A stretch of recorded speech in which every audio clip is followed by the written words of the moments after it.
Ladies and gentlemen, hello from the MLG studios here in New York City, and welcome back to Heart of the Swarm Exhibitions. Today is Monday, which means King of the Hill.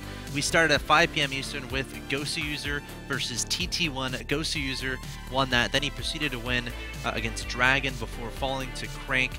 Crank is continuing his streak from Friday and is currently on a 7-game winning streak. And we're going to have a little bit of a... That's the record, isn't it? Is it? It is. TT1 was at 6, he right? was at 6. Dragon now, or sorry, Crank, excuse me. Both great players. But Crank now at 7.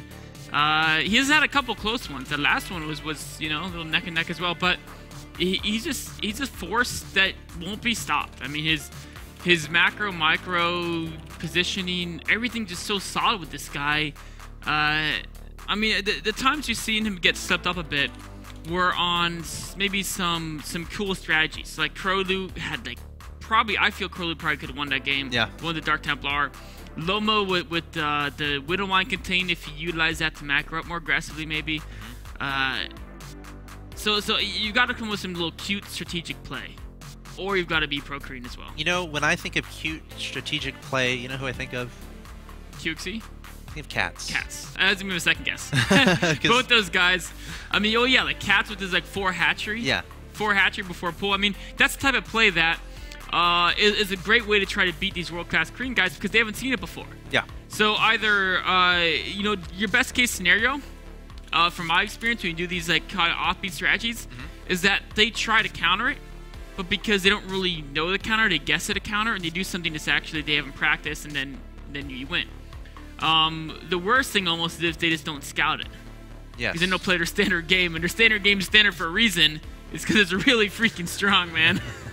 So try to throw them off early, get them to do something that they wouldn't normally do, and then take advantage from there. That's right. I have to see three step to profit. Yeah. And Catz chose the map, so you know that's always going to be the advantage for the challenger. They are allowed to pick the map, so they're hopefully going to pick a map where they're comfortable on, I would imagine. You know, Zergs are usually comfortable on Daybreak. They are, at least in Winged Liberty. But Crank plays such a patient macro game. Like, every time we've seen him versus Zerg, he does, actually does a couple different things, but he really likes to just take it slow and build up that death bowl. I mean, we saw it earlier, right? Against Ghost User.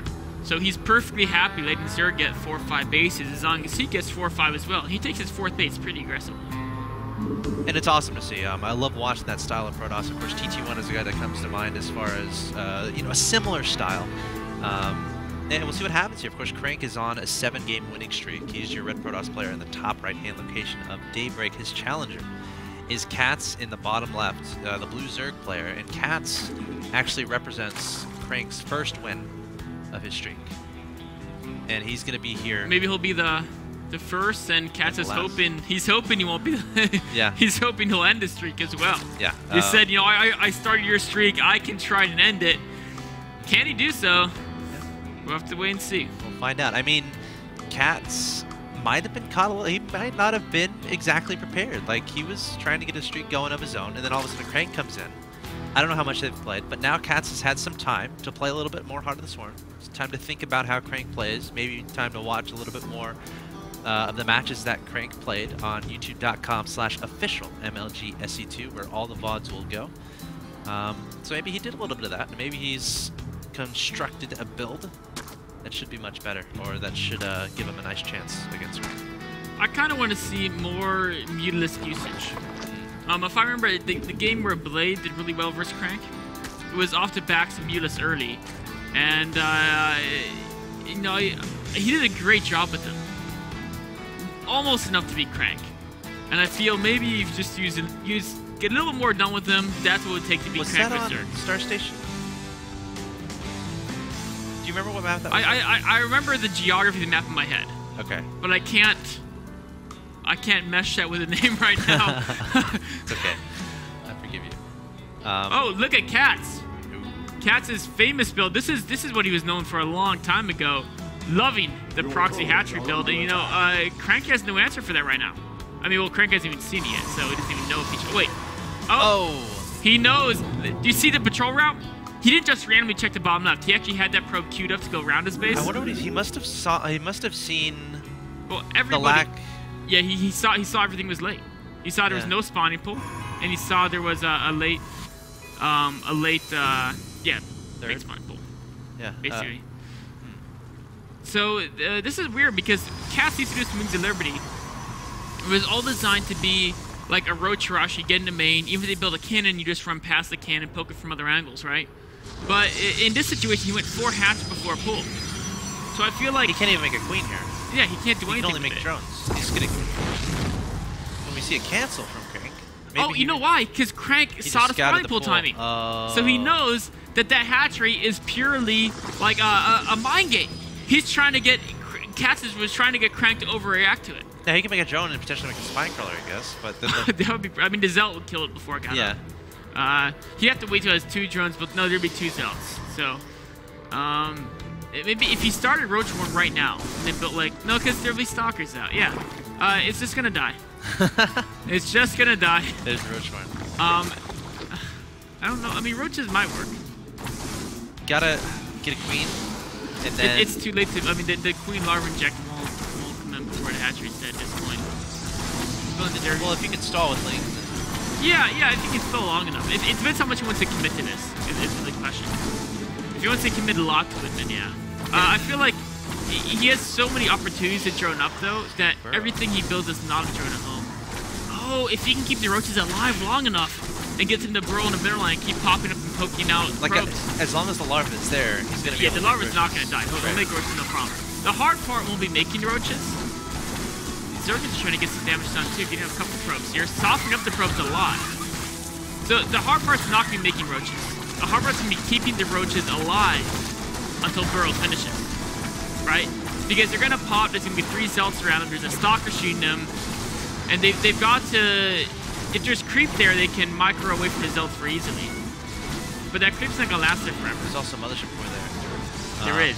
But Burrow, how long? Burrow's still got a little bit more time to go. He's got to keep all these roaches alive until Burrow finishes. Run them in circles. Don't even worry about trying to kill the Zelts because killing his Zelt's not that important. Oh, 1 roach is in the red. Oh, the stalker's after there. it. It's dead. Oh, 2 are gonna die. The Zelt's got off way too many hits there. Finish. He's like spamming you. Only 1 roach is left.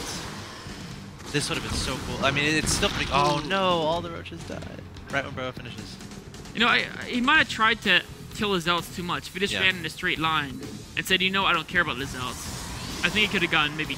I don't know. The stalkers were still It's hard there. to say. It's still a really cool idea, though. Yeah, it would have forced Crank to put a cannon in his worker line. Yeah. And that's always nice. The cool thing is, you know, since he built 3 hatches before that, he still has a lot of potential mining. The downside is that he's really cut drones to an enormous extent in order to get this going. And he can't make drones now because Crank's pressuring him. Yeah, we got 3 stalkers, a Mothership Core, and 2 Zealots. I feel like he's almost put himself in a position where he's just in a really tough spot. Yeah. Now he does have Burrow. I guess it's going to be going for him. Yeah, he should have no problem holding this off. I mean, with Burrow, the Queen here, deal with Mothership Core, just Burrow the Hurt Roach. There we go. Great micro. Yeah, nice micro there from Catz. And he's going to hold this off. Probably going to drone behind this, I would imagine. He's a supply block, though. An overload has been lost. Going to pursue a little bit across the map. Yeah, I mean, I don't mind. Just Burrow. Yeah, there he goes. Great Burrow. Now, if Mothership Core's still at a vision, then he can use it to get some kills here. Yeah, Catz not losing any roaches. Oh, 1 dies. Now, Crank has to be careful because they can all in Burrow and just attack at once. Yep. Yeah. And they almost got 1 stalker there. Finally pushing that back. Now Catz is joining up, but look at the economy difference. Crank is up by so many workers. Yeah. And Crank has a tech advantage. Catz hasn't even started there. And Crank's already gone away, already got the robotics facility. All-in. It's going to be an immortal in versus like a Zerg who's just so far behind in attack progression. I mean, he's going to need roach speed at least. If he can do some damage here at the front, but there's an immortal being produced, the cannon's well positioned. Maybe he can kill the Psychor actually, probably, maybe not. It's so tough to say. Yeah, there's too many Protoss units there. Obviously, if your opponent has a robo, like they could have an observer any second. So if you're relying on using Burrow to micro, without speed, the stalkers can run him down. Yep. Oh, he's gonna get 1 stalker. And he might get the sentries. Gideon's early sentries is gonna be a great move. They're running away. Oh, whew. Sentinel's gonna barely get out of there. Crank played that really well, getting the sentries out of there. gosh, I'm really scared for Catz. I do not want to see him overextend here. And we got Photon Overcharge on the Nexus. And an Observer, yep, Observer is on the way, about halfway complete. So once that gets out... And that's a win for Catz. Yeah. If he gets him to make the Observer before more Mortals. That's a good point. Well, it looks like Craig's not actually going for a timer, so it doesn't actually matter. Oh, I saw him adding a bunch of gateways. I mean, it looks like he's trying to set up... I mean, he's still building probes, right? Yeah. Look how many probes being built. Yeah, he's a lot of support bay probes, support bay. He's trying to build Nexus into space, but the Roach is being so annoying. Another usage of that burrow. Catz is really milking it for all he can get, which is what he's got to do. If you invest in it early, you've got to lay that third for as long as possible. Even trying to get the Roach away, not going to get away. Third goes down here from Crank, and Catz is going to be able to identify this, so he can drone a little bit, but always has to be cautious of a potential pressure from his opponent. 10 Hydras being added on. Catz is at 72 drones, so he did spend a lot of time droning during that Roach aggression. And he's still in this game, up 118 to 104 in that supply count. But again, Robo Bay is about to be finished here, which means, you know, Crank could potentially add on Colossus very, very soon. And that's exactly what he's going to do. Crank's 2-0 versus 0-0 Catz. And look at the army, the money invested in army difference. I mean, Crank's over, he's like, basically, he's significantly ahead. And he's going to get a more efficient composition as well. Because double Robo, heavy Mortal play. Catz has got to tech Hive right now, because he's got to get Hive out of play before Crank moves out with a Death Bolt. Ooh, he's getting dropped. Drop? This, you know, he tried drop against Crank the other game, and Crank's multitasking is just too good. I feel like he's got to go Hive, got to get the Vipers out. Do you remember the map by any chance? It was the one with the rocks here third, then you kill the rocks and the third falls over. We just saw it versus Ghost User. Acheron Waste, that's it, yep. So he tried almost the same thing. I think it's easier to make drop work on this map. It is, but I still, like, Crank has Blink, he's got Colossi, those are both mobile, moving up and down cliffs. I feel like he needs Vipers. Catz needs Vipers, man. Yeah, I mean, he needs a lot of things right now. That's the main issue. Gonna be double expanding at this moment. I like that. Great move to try to get back in the game. But again, I feel like a push is inevitable here from Crank, as he's on 3 base, full saturation, adding on 2 Colossi at a time. I mean, there's no rush for him, though. I mean, Catz hasn't even started an Infestation Pit. The more time that goes by, the more unstoppable Crank's army gets, right? All Crank has to do is not die over next. Well, I mean, minutes. if this 4th and 5th hatchery get up, and he really gets his economy up and running, but he still can't make anything good. Well, that's what he has to do right now. Yeah, he needs to add an attack. All Crank has to do is make sure he doesn't get damage. Catz has to do some damage now because his tech's slow enough that Crank will max before he gets attack. And once Crank maxes, the game's over if Catz is still stuck like this. So he's got to do something to slow Crank down. This Doom Drop may be it. Crank, Hallucinated Phoenix. This is exactly what Crank needs to be doing to scout out these things. Did it see the drop? No. It saw on Hydralisk. Could he interpret that to be? No, he's moving his army out. This is and exactly he used the blink too. Oh no! This is exactly what Catz needed. Overlord's coming in here, going to be dropping Roaches and Hydras everywhere. Zell's going to be warped in. They're going to die incredibly fast to this high DPS army here from Catz. Colossi get back so fast though. They do. You got to be. Yeah. Wow.